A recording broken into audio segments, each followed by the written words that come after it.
Hindi आशुलिपि dictation संकलन start. आज रक्षा मंत्री ने कहा कि देर सवेर भारत और चीन को परमाणु शक्ति से जुड़े मुद्दों पर आपसी विश्वास का माहौल पैदा करने की दिशा में बातचीत करनी चाहिए। इस सिलसिले में परमाणु परीक्षण के बाद से दोनों के बीच बातचीत में कुछ ठहराव आ गया था। इसी ध्येय को लेकर चीन के साथ कुछ प्रारंभिक बातचीत शुरू करने का विचार विमर्श चल रहा है।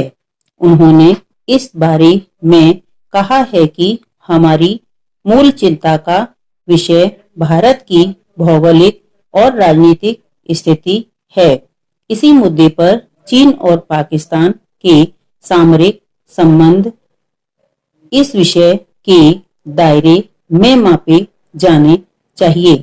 भारत और पाकिस्तान के बीच हुई वार्ता लंबी खिंच जाने से हमको निराश होने की जरूरत नहीं है, बल्कि दोनों पक्षों की ओर से बातचीत शुरू किया जाना एकमात्र सराहनीय कदम होगा। अमेरिका भी भारत से कुछ निश्चित अपेक्षाएं रखता है, जिन्हें स्वीकार नहीं किया जा सकता। जिस चीज में हमारा हित न हो उसको अस्वीकार किया जाना चाहिए। भारत एक बहुत बड़ा देश है। यह किसी भी हालत में किसी से कमजोर पड़ने वाला नहीं है। हमारे देश के अंदर बहुत शक्तिशाली देश बनने की सभी क्षमता और संभावना मौजूद है। भारत एक विकसित शक्तिशाली देश है, इससे इनकार नहीं किया जा सकता है। इसलिए अमेरिका को चाहिए कि वह भारत की सुरक्षात्मक चिंताओं को समझे और जो अपरिहार्य है उसे स्वीकार करना चाहिए। अमेरिका ने परमाणु एवं अनेक मुद्दों पर चीन के साथ पहले ऐसा ही कुछ किया था। उन्होंने कहा कि अमेरिका को यह समझना होगा कि दुनिया बहुध्रुवी जगत की ओर बढ़ रही है। भारत उन ध्रुवों में से एक है। अपने एक महत्वपूर्ण बयान में रक्षा मंत्री ने कहा है कि यदि उग्रवादियों को लोकतांत्रिक प्रक्रिया में शामिल कर स्वतंत्र और निष्पक्ष चुनाव के जरिए प्रशासन में भागीदार बनने का अवसर दिया जाए तो कुछ स्थानों पर इस विवाद का एक राजनीतिक समाधान खोजा जा सकता है।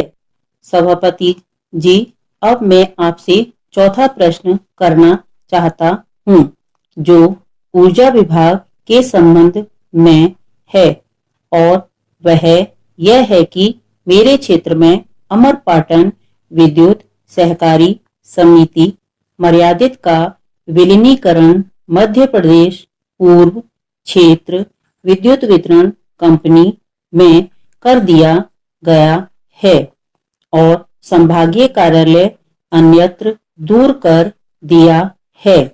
मैं चाहता हूं कि संभाग कार्यालय स्थानीय जगह पर स्थापित किया जाए ताकि जनता को छोटी मोटी तकलीफ के लिए दूर तक न जाना पड़े।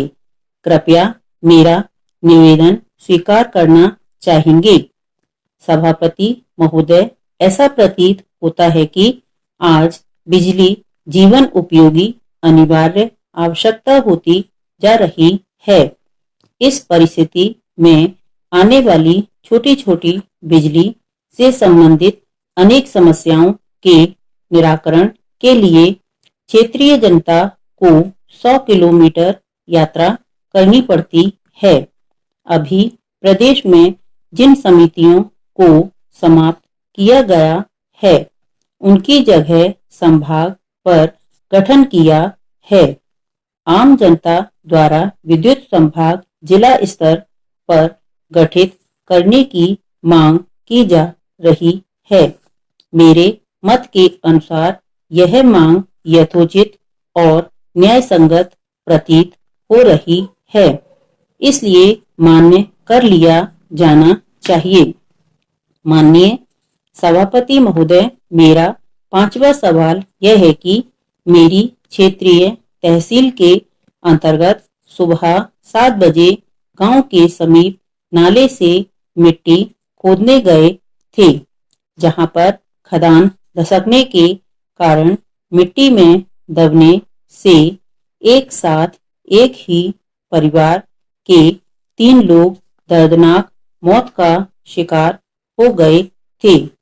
मृतक के परिवार में पत्नी एवं छोटे बच्चे शेष बचे हैं और आजीविका हेतु थोड़ी सी मात्र 6 बीघा बीहड़ी जमीन होने के कारण उनके समक्ष रोजी रोटी का संकट उत्पन्न हो गया है। इस दर्दनाक हादसे से आसपास के क्षेत्र में चारों ओर भय का वातावरण निर्मित है, परंतु स्थानीय प्रशासन का जिम्मेदार अधिकारी घटनास्थल पर नहीं पहुंचा और न ही जिला प्रशासन शासन ने मृतक पर आश्रित रहने वाले परिवार को किसी भी प्रकार की कोई आर्थिक सहायता मुआवजा उपलब्ध कराया गया है। मैं शासन से गुजारिश करता हूं कि इस ओर ध्यान देकर पीड़ित परिवार को आर्थिक सहायता दी जाए तो मुझे बड़ी प्रसन्नता होगी। आदरणीय महोदय, हमारे संविधान में समाजवाद, धर्मनिरपेक्षता, धन का समान वितरण एवं सामाजिक न्याय इत्यादि के लक्ष्य निर्धारित किए गए हैं। दूसरी ओर आज भी भारत जैसे विकासशील राष्ट्र के सामने गरीबी, भूखमरी, कुपोषण, बेकारी, निरक्षरता, बेरोजगारी जैसी समस्याएं गंभीर रूप से विद्यमान हैं। तब वहां इन संवैधानिक लक्ष्यों का महत्व और भी अधिक हो जाता है। इन चुनौतियों का सामना करने के लिए संवैधानिक लक्ष्यों को प्राप्त करने के लिए आम जनता अपने प्रतिनिधि चुनकर संसद भेजती है।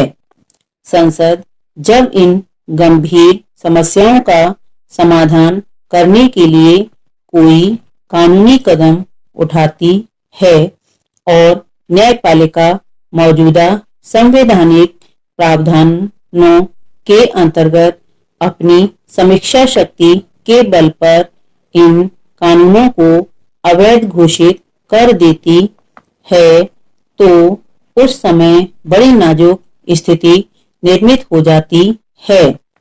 इस संबंध में अनुभव करने वाली बात यह है कि जब इस तरह के न्यायिक निर्णय देश के आर्थिक सामाजिक विकास में गतिरोध के रूप में साबित होने लगते हैं। हमारे देश की लोकतांत्रिक शासन व्यवस्था में जन निर्वाचित निकाय, संसद एवं विधानमंडल जन इच्छाओं को प्रतिबिंबित करते रहे हैं एवं जनमत तथा जनादेश के प्रति वचनबद्ध भी होते हैं। यहाँ प्रश्न उठता है कि जब जनाकांक्षाओं को प्रतिबिंबित करने वाली संसद द्वारा इन्हीं जनाकांक्षाओं की पूर्ति हेतु बनाए गए कानूनों को न्यायपालिका अवैध करार दे देती है, तब क्या न्यायपालिका की इस पुनरावलोकन शक्ति से जन इच्छाओं का अनादर नहीं होता है? क्या ऐसा करने का उसे अधिकार है। क्या न्यायपालिका की शक्ति जनशक्ति से ऊपर है? हमारी मौजूदा प्रजातांत्रिक व्यवस्था में जनता सर्वोच्च है अथवा न्यायपालिका? जब सारी शक्ति का विश्वास था कि भारतीय राजनीतिक व्यवस्था में संसद, जो कि जन निर्वाचित निकाय है, उसकी भूमिका प्रथम होनी चाहिए और न्यायपालिका की भूमिका गौण। राजनीतिक व्यवस्था और न्यायपालिका की व्यवस्था में संवैधानिक व्यवस्था करना संभव नहीं हो पाता है। इस बात पर भी हमको विचार करना चाहिए। स्टॉप। हिंदी डिक्टेशन के लिए एक्सप्लोर स्टेनोग्राफी चैनल को लाइक करें, सब्सक्राइब करें, बेल आइकन को प्रेस करें और वीडियो को शेयर करें।